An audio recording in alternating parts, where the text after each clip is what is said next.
আসসালামু আলাইকুম ওরহমতুল্লাহি ওবারাকাতু। ইয়া বারু 33 বার পরে ফু দিলে কি হয়? আমলটি করে অনেক খুশি হবেন। সম্মানিত দর্শক, আজকের ভিডিওতে আলোচনা করতে যাচ্ছি খুবই চমৎকার একটি বিষয়। এই আমলটি যদি আপনি শিখেন, ইনশাআল্লাহ এই আমলটির মাধ্যমে আপনি অনেক কিছু অর্জন করতে পারবেন। তাহলে এই আমলটি করার জন্য আমাদের কি কি প্রয়োজন সে বিষয়টা জানব। তো তার আগে আপনারা যারা এখনও এই ভিডিওটিতে লাইক দেননি, লাইক দিবেন। আর আপনারা যারা এখনও চ্যানেলটি সাবস্ক্রাইব করেননি, এরকম নতুন নতুন আমলের ভিডিও পেতে অবশ্যই চ্যানেলটি সাবস্ক্রাইব করবেন। এই আমলটি করার জন্য আপনাদেরকে সর্বপ্রথম পাক পবিত্র হতে হবে। আপনারা অজু করে পবিত্র হয়ে এই আমলটি করার জন্য বসবেন। বসে ইয়া বারু 33 বার পাঠ করবেন। তারপর এর ফলাফল কি হচ্ছে সেটা আমি জানিয়ে দিচ্ছি। অজুর পূর্বে আউযু বিল্লাহি মিনাশ শাইতানির রাজিম পাঠ করবেন। তারপরে বিসমিল্লাহির রহমানির রহিম পাঠ করে অজু করা শুরু করবেন। অজু করার সময় আপনি পাঠ করবেন বিসমিল্লাহির রহমানির রহিম। তারপরে অজু হওয়ার পরে আপনি কালিমায়ে শাহাদত পাঠ করবেন। আসমানের দিকে ইঙ্গিত করে কালিমায়ে শাহাদত পাঠ করবেন। আশহাদু আল্লা ইলাহা ইল্লাল্লাহু ওয়া আশহাদু আন্না মুহাম্মাদান আবদুহু ওয়া রাসূলুহু। কেউ যদি অজুর পরে কালিমায়ে শাহাদত পাঠ করেন, আল্লাহ তাআলা ওই ব্যক্তির জন্য জান্নাতের 8টি দরজা খুলে দিবেন।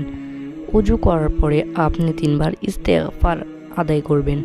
আস্তাগফিরুল্লাহাল্লাযী লা ইলাহা ইল্লা হুয়াল হাইয়ুল কাইয়্যুম ওয়া আতুবু ইলাইহি। আস্তাগফিরুল্লাহাল্লাযী লা ইলাহা ইল্লা হুয়াল হাইয়ুল কাইয়্যুম ওয়া আতুবু ইলাইহি। আস্তাগফিরুল্লাহাল্লাযী লা ইলাহা ইল্লা হুয়াল হাইয়ুল কাইয়্যুম ওয়া আতুবু ইলাইহি। এরপর 3 বার দরুদ শরীফ পাঠ করবেন। আমি একবার পাঠ করে শোনাচ্ছি। আল্লাহুম্মা সাল্লি আলা মুহাম্মাদিন ওয়া আলা আলি মুহাম্মাদ কামা সাল্লাইতা আলা ইব্রাহিম ওয়া আলা আলি ইব্রাহিম ইন্নাকা হামিদুম মাজিদ।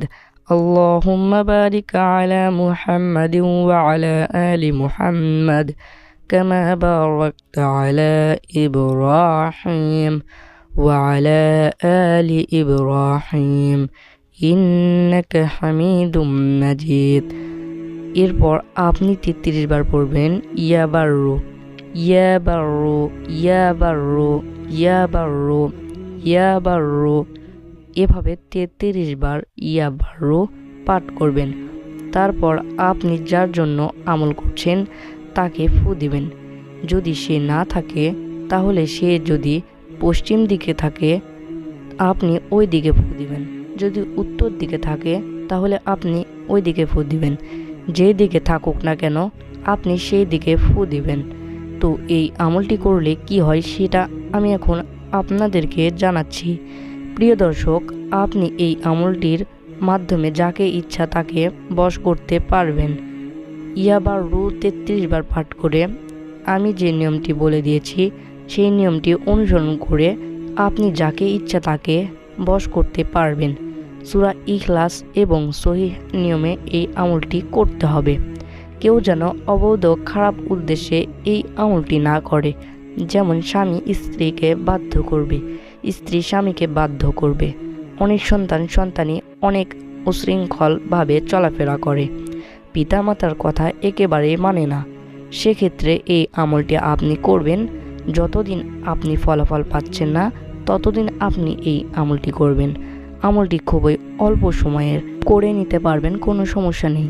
যেদিন ফলাফল পাবেন সেদিন আমলটি ছেড়ে দিবেন।